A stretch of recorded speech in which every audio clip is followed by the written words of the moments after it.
Hey guys, welcome back to the channel, and today we're gonna be reacting to. Europe versus the USA. Who is headed for a disaster first? After living in several different countries, one of the most fascinating things that I've noticed that really shaped my worldview is how different human beings can have very different perspectives on a particular issue. You grow up learning that things are a particular way, and then you go somewhere else in the world and realize that people don't see it that way at all.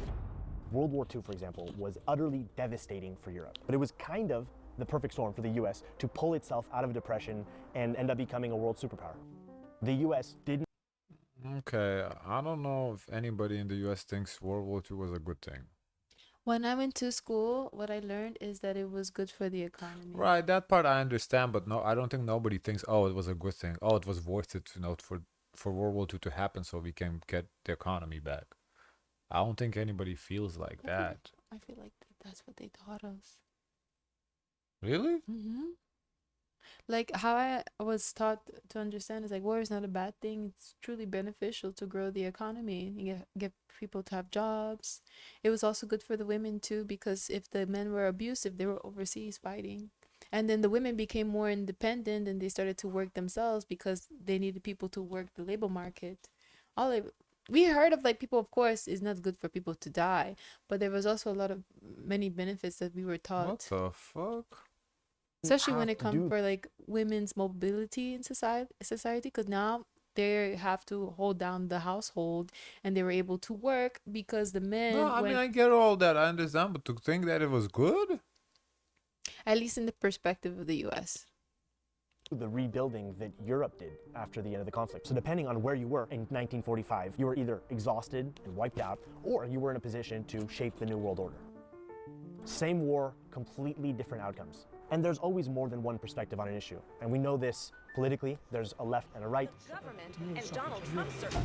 Some of the most anti-communist, super conservative people you'll find in the United States are actually immigrants from Eastern Europe, people that experienced communism during the Cold War. You know, I've seen this firsthand in the Balkans, in Romania, in Poland, in Eastern Germany. And so in many ways, where you come from at least partially shapes how you see the world. So fast forward to today, and it's really interesting to me to see the ideological gaps, the different ways of looking at things between the US and Europe. Two parallel realities are playing out on either side of the Atlantic. Europe and the US look at each other and they see very different things.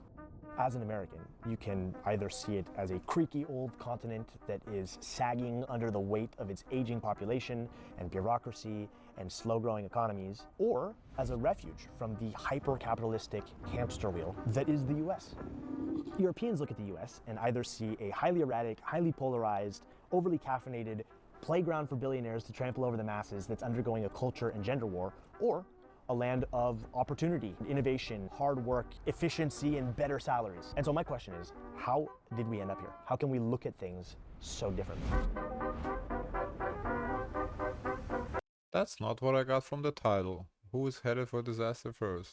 So what was the perspective of how do people view Europe, or is this a focus on what US thinks of US or on what Europe thinks of US? That's what he described kind of in the intro, but the video title, how I understood it, okay, so Yeah, each has issues, so who's gonna, yeah, hit that's a what I thought. disaster first? Because we see a lot of issues in Europe as well, through our Mm-hmm. reactions. We obviously we know the issues we face here, so we don't need to. Mm. We know those. So I kind of thought, okay, it's just gonna be like comparing, you know, maybe not whose problems are the worst, but whose problems are reaching the end fast, quicker. Mm-hmm.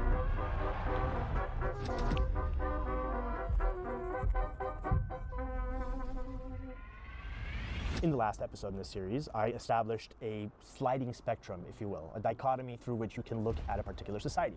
On one side you have gas, on the other side you have brakes. Europe has more of a safety net. The US has a more of an individualistic setup. Another way to put it is to call it socialism versus capitalism. And I know those are very big words that mean a lot of different things. I mean, for starters, there are so many versions and technical terms, and I'm not interested in getting lost in the weeds here. All I mean by capitalism is more of what we see in the US, a bit of individualism, less regulation, letting the markets do their thing. And by socialism, I mean a safety net. I mean social programs, affordable education, affordable healthcare, more protections for renters, better unemployment benefits, and paid maternity and paternity leave, right? Like that kind of thing. Now, in any given country, it's not one or the other. You see this within the US, a left and a right. All countries have this. All countries actually have mixed economies. And so across the West, we see, honestly, a lot of capitalism, And then we also see a variety of different socialist programs in place. And then on top of it, it depends on the particular administration. And so like right now, the US is swinging to the right. And then finally, it'll depend Melania on looked tough regions. in that So certain outfit. states like New York and California lean further left.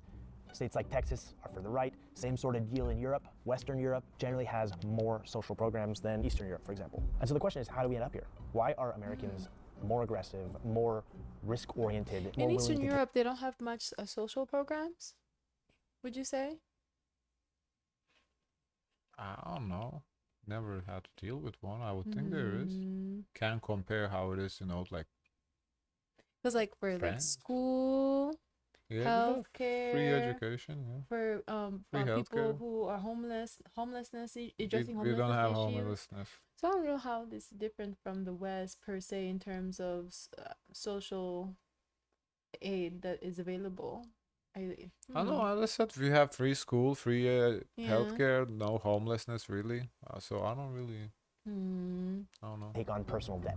To attempt to explain how we got here, I find it helpful to rewind the clock. History provides a lot of clues. Growing up in school in the US, there was an obsession around our founding fathers, around the Mayflower Pilgrims, around the treacherous voyage to this new land. They brought their work ethic in exchange for a life of freedom.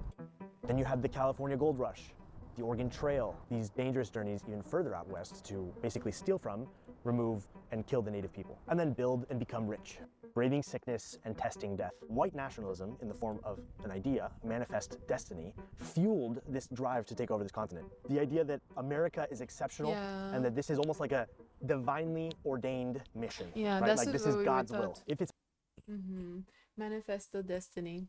It's in the destiny to take over all of the United States, not just one little part, but to take over all the land. Because how Sounds like a- beautiful it is to have the whole land, not little segments. No, no, no, no. describing a rabid group of people storming and taking over a giant chunk of land, that's exactly what I'm Yeah. doing. And there is one theory that I found quite compelling in its attempt to explain why there were so many people in America with this appetite for risk. It's called the hypomanic edge, the link between a little craziness and a lot of success in America. In broad brushstrokes, author and clinical psychologist John Gartner explores the pervasiveness of hypomania in America. Hypomania being a genetically based, mild form of mania, which endows people with high energy, creativity, and a propensity for risk taking. Wow. He asked the question, what kind of person is willing to embark on a sometimes very long, very dangerous journey into the unknown, often starting from scratch, with nothing but the promise, the potential of being able to build something bigger or better, right? Freedom, more opportunities. And especially in the early days, it's only the risk-tolerant people that were willing to cross the entirety of the Atlantic Ocean, which was like the filter, and then That you is put a lot of those crazy. people together because they're the only people that make it through that filter, and you end up with a society that becomes the United States. I want to pause here for a second before going any further into this theory It on also how the kind of US describes became the what it is today. entrepreneurial spirit in a sense, because you don't know that success is not guaranteed. You're really taking a chance, and you kind of have to be a little bit crazy. Yeah, that is true. Back to making sense of this world.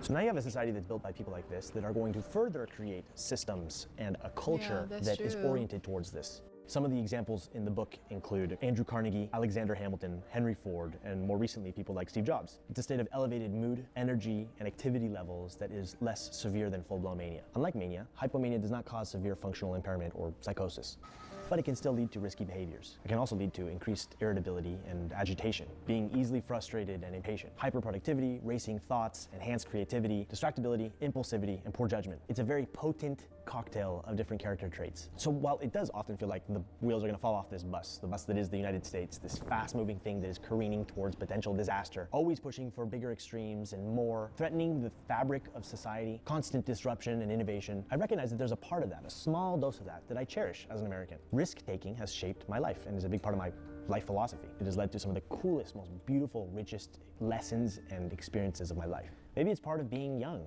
this desire to want to build and try new things and break out of the mold. I certainly don't think this channel would be anywhere near what it is today if I hadn't gone all out with it years ago, with no guarantee of it ever panning out and turning into anything. I was just inspired by other Americans that had this attitude of just fucking But then go for again, it. he I think doesn't take into account that we don't have a lot of the concerns other countries may have, like being attacked by another country, facing oppression by the government, having the opportunity of social mobility I by mean, we have a concern of facing oppression by the government, all right. Nowadays we do. Now that's a recent thing, I would Yes. say. But you're right, we don't have a well, okay, so we don't have an issue, oh, somebody's gonna attack us, right? But we still spend a shitload of money on military because, whatever, we gotta be the biggest and the baddest. So to me, the concern of the being attacked would matters in terms of money, how much you spend on military. So I would say like often you don't have that concern, you don't have to spend on military, you can spend on other stuff, but that's not even the case here. Like you still spend on military way more than almost anybody else. And also it's like that concern is kinda, I don't know, Where are you going at? nowhere. Where are you going at? Maybe continue. It's very human to push boundaries, and you see this everywhere in the world. This isn't unique to Americans. It's just that I think this manifests itself most in the United States in the form of capitalism. Compare American ideas of exceptionalism and individualism with the Swedish idea of lagom, which, if you translate that, means just the right amount, or not too much, not too little. But I think though he does kind of have a point, like how historically, the risk takers came here. Even nowadays, people that are coming here, they already know what kind of system here is. There is capitalism, so you come because you agree with that capitalism, and that's why you come here. Or if you agree with, more socialistic approach in Europe, you go to Europe. So I feel like that kind of already separates the personality types or the outlooks. Do you want to know something? I feel like the ones that are going to Europe, they don't really have the intentions you think they have. I think they're individuals who are taking benefits of other countries being more of a community. These people are not the same people that would start a community in the first place. I feel like, okay, they're maybe shit out of luck here in the States. So I they have go noticed that too. they go over to other countries where they have this community, the sense of community, but they're not the ones giving to this community. They're mostly taking.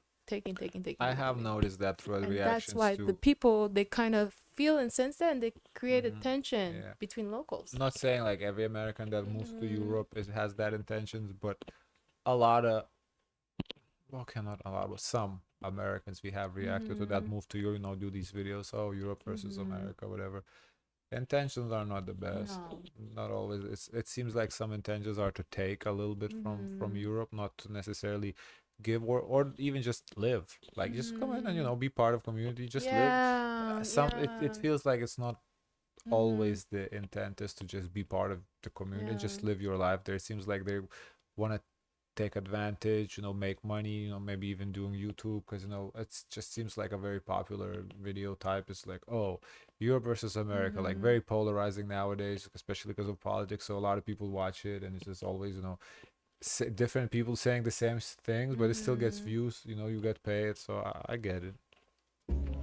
Swedish society places much more of an emphasis on moderation, and they're not the only ones. In Denmark, I discovered the law of Jante, or Janteloven in Danish, which are 10 laws or rules that sort of denote a social attitude of disapproval towards individualism, or expressions of individuality and personal success. Let me read you the first 3 of those laws. 1, you are not to think you are anything special. 2, you're not to think you are as good as we are. 3, you are not to think you are smarter than we are. Talk about a different way of viewing things. Wow. The last two got me. Wow. The last two got me. The first one I can understand. You're not anything special in the sense that, you're a being too. The other person is a being. But when it comes to saying you don't think you're smarter than them, So basically, have no confidence. There's like a put you down. dynamic shift. And then the last part, what they say, don't think you're as good as them. as good as them. Yeah. No, It's basically to put you in your place. I think it takes away from point one. You're not special. What the fuck? Is that real, guys? If you're Danish? That's Maybe some lost in fucked up shit. translation. That's some Maybe fucked lost up in shit right translation. there. You guys are both Danish. Yes. It's about that nobody should think that they are important, I suppose. Yeah, in some sense. Yeah. Or that they are somebody special. Yeah, and I think it comes a bit from this socialist kind of approach. That's it, but Denmark wasn't, as far as I know, they weren't like socialists. So where are we getting this from? Approach of we're doing this project together of the welfare state. And that also means that if you're an individual who is going outside of bounds or trying to show yourself off, then you need to remember that you're part of this common project. But it has a very negative turn or like understanding in Danish. Oh. You cannot be too different basically, and you cannot be too proud also. I think it's also like a good kind of remedy, I suppose, if like people go a bit out of bounds or try to get too much power and do something with it that is like negative to the I could kind of get it. community. Because here in the States, there's people that all they can talk about is what they have, who they know, their connections, but it's not in a sense to offer to better the community. It's more to put themselves up so you can treat them in a certain way. So I can understand this point in the sense that for the Danes, you can't do that. You can't just impose and try to uplift yourself at the consequence of putting someone else down or making them seem lower Right, in but place. the two are not doesn't have to happen together. What do Like you you mean? can lift yourself up without putting someone else down. You I don't think have it's to a say it's a fine line. you don't have to be, oh, I'm better than you. You can just be, oh, I'm great. But basically in there, oh, you're not great. You're just like us. I remember they gave an example. They say that you shouldn't say, "Oh, you got this opportunity," that this is something that you keep more to yourself. What, in Denmark? We haven't really I acted think much we with seen some Denmark. we heard this concept before and they kind of vaguely talk about it. I don't know. But it's like a fine line is trying to be not braggadocious Yeah, or too or loud. But I think it's a fine line. I think also we're moving away. I think having a kind of influence from, for example, the States with higher individualism. After speaking with younger generations, I think this idea, this concept has mellowed out a little bit. It's shifted. It doesn't change the fact that this doesn't show up anywhere in the United States. There's no concept of nago Oh, or wait, yeah, damsel. because like when I look at European fashion or day-to-day fashion, it's like a uniform. There's like neutral colors. Maybe here and there you get a pop of color, but there's a sense of like making like the same, so it's like equal. And look, Europe has had to organize itself very differently than the United States, more around cooperation and multicultural tolerance, because when one group of Europeans tries to take over the continent, that goes very badly. And it took more than one world war to realize that that really had to stop. Hence the creation of the EEA and NATO and the EFTA. You know, you get my point. Maybe it's a certain kind of person that ended up going to the United States, especially in the early days, that created a kind of culture or attitude that has remained since. I don't know. This is just a theory, right? But I think one thing that's undeniable is that America has historically been, and still is today, a unique kind of environment. I'm in Austria right now, okay? This is where Arnold Schwarzenegger is from.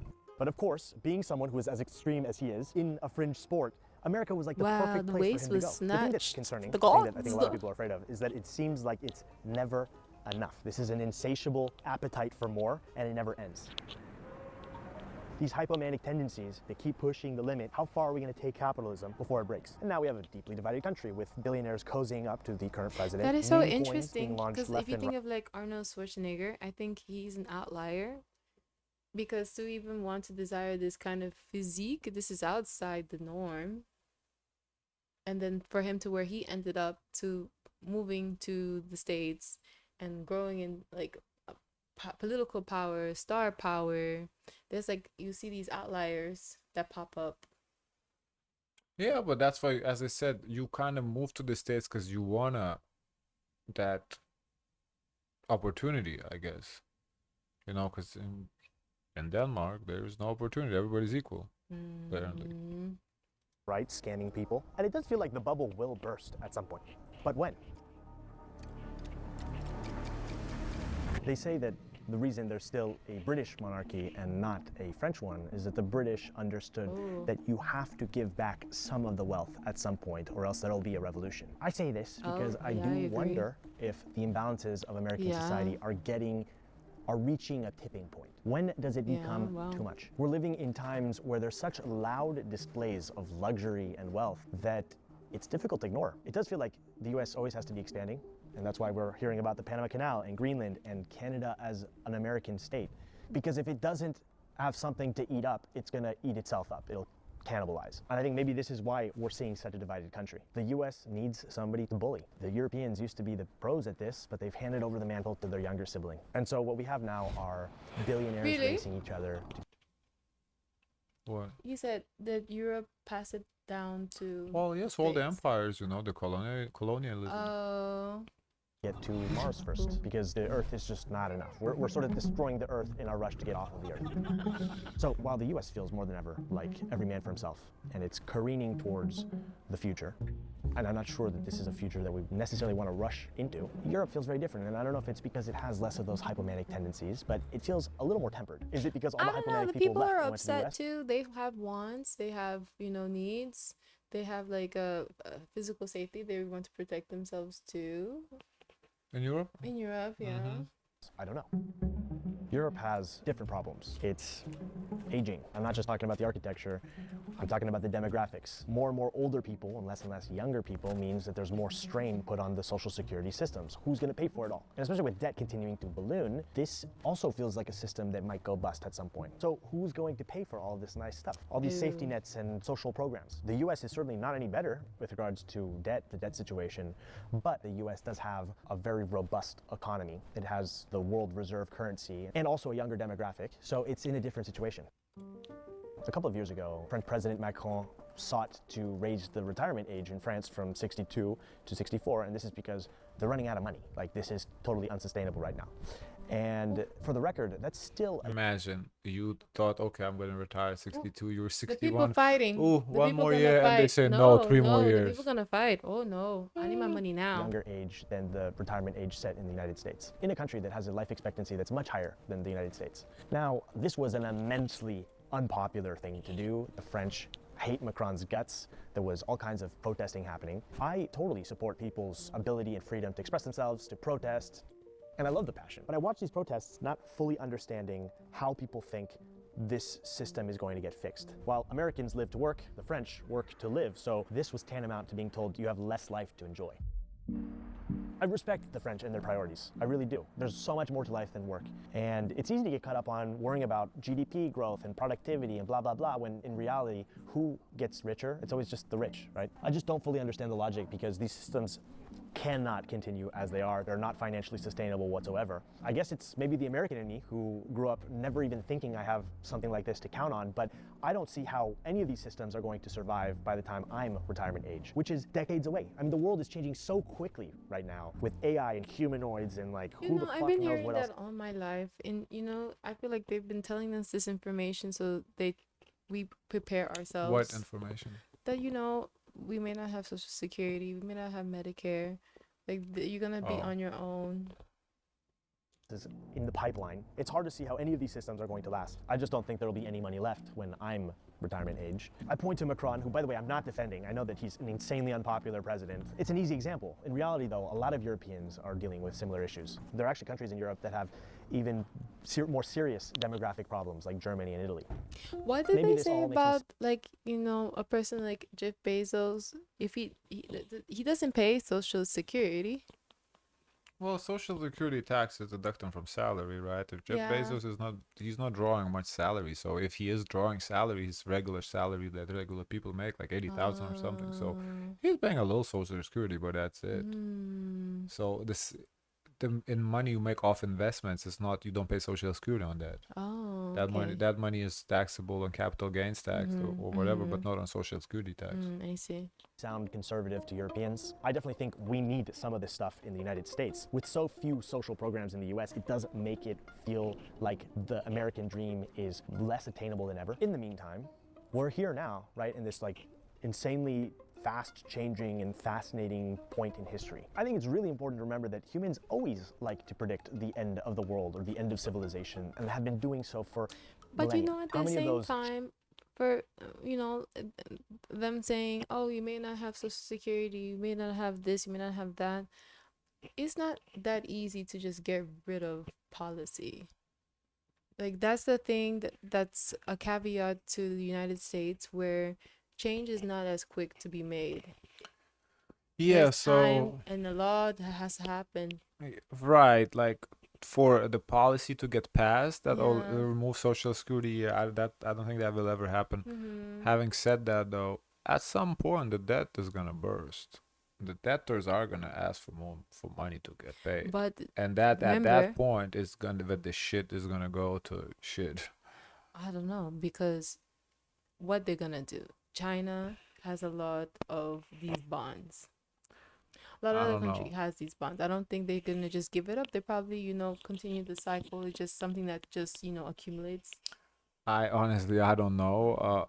But I don't think like the end, if you want to call it the end would be like, oh, the government passes, so end of social security. I don't think that would ever pass. That the Mm-hmm. would be so unpopular, would result in protests, Mm-hmm. because those are the people that actually vote. Like the old Yeah, people, yeah, they vote yeah. vote. So the social security affects them. Especially all their life they've been working. You're gonna Yes, say you're not getting exactly. it? So they That's not would really possible. show up. Like, Mm-hmm. the issues that affect the youth, like it a lot of youth care, but a lot of youth are out of touch. They don't even Mm-hmm. know about it. They, play video games, especially nowadays, their little social media, whatever. They don't care. They think they're too young. Mm-hmm. The old people though, they will show up. So Mm-hmm. I social security, I don't think it's ever gonna get abandoned. At least not by choice. Now by force, if the country collapses, the government bankrupts, That's a different. that's a different That's story. our concern is not. Yeah. Oh, I need my social security Yeah. check. I'm gonna need to figure out my safety, my Yeah. family. There's gonna be other pressing issues that you're gonna have to work out now. Yeah. So I Because don't there's know. a war outside your home now. China is about to completely combust videos have you seen pop up across social media over the last few years, and at least for now, it hasn't happened yet. The truth is that none of us know where all this is going or what happens next. I think human beings are a deeply adaptable species when we have to be, and a deeply stubborn species when we have an established way of doing things. I'm nervous about the future, but I think I'm also too young to let pessimism win. We're also Yes, interconnected now. exactly. That I think I agree. we have to start thinking about all of us being on the same team. It does look like Yeah. we're headed towards a more turbulent and fast-changing world, and I guess that's why I'm making these videos, as a way of attempting to make sense of things, make sense of the world that we're living in. There will be more coming soon. This is only Yeah, the title, I don't feel like he addressed the title Yeah. too much. He focused more on the Americas part versus Europe. He briefly mentioned, oh, Europe is aging population. There's way more problems in Europe than just that. And we, through our reactions, now, that we react more to news, we definitely see a lot of those problems. So I kind of wish he touched more on that. Just one person. Yeah, he only Or really two. he really focused on America's problems and just kind of said, oh, okay, Europe has problems too. But so I don't feel like I got the comparison, like, because the title Europe versus the USA, I wanted like a comparison. I don't feel like I got it, especially like the first half of the video. I felt like it was even barely had anything to do with the subject. Then the second half, he kind of went into it a little bit. What about yeah, like a society built by hypomanic people, that would have nothing to do with That it. was interesting to No, me, no, it was though. interesting. It was very interesting, but it had nothing to do with the subject at hand. And right here with the European ideas, this also though was about the Danish. That also was interesting, but not really on topic. Where So, did at we? what point did you feel like we were on topic? I I don't know. Like somewhere Do you like agree with his paper? I feel like, yeah, there was a lot of A off D. topic. Sounds This like a no, D. not a D. I just wish because It was pretty. I clicked on the video for for the Ah, specific okay. title. I really wanted to see like some sort of comparison going on. Okay, Mm-hmm. who's headed? Because there's some of these things we can calculate. Like at what point you're gonna hit the like America's debt. You can calculate at what point is gonna be a point of no return. In Europe too, But I feel like like he's like more like philosophical yes, he is a than philosopher. He's definitely a than philosopher. to do Yeah. with the stats. Yes, he's not a statistician. He's a philosopher. You're right about that. Can I see the comments? Mm-hmm.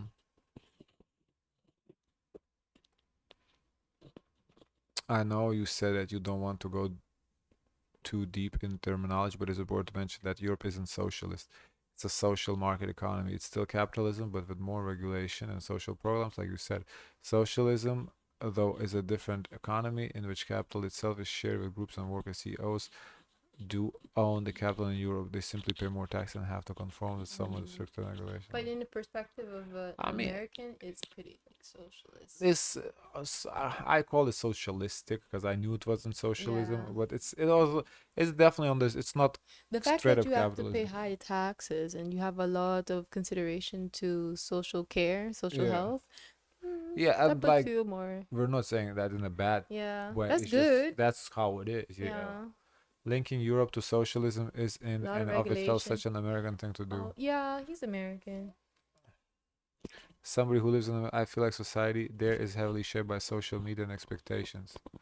While during my time in Europe, everyone seemed more relaxed and outgoing. That is an interesting comparison.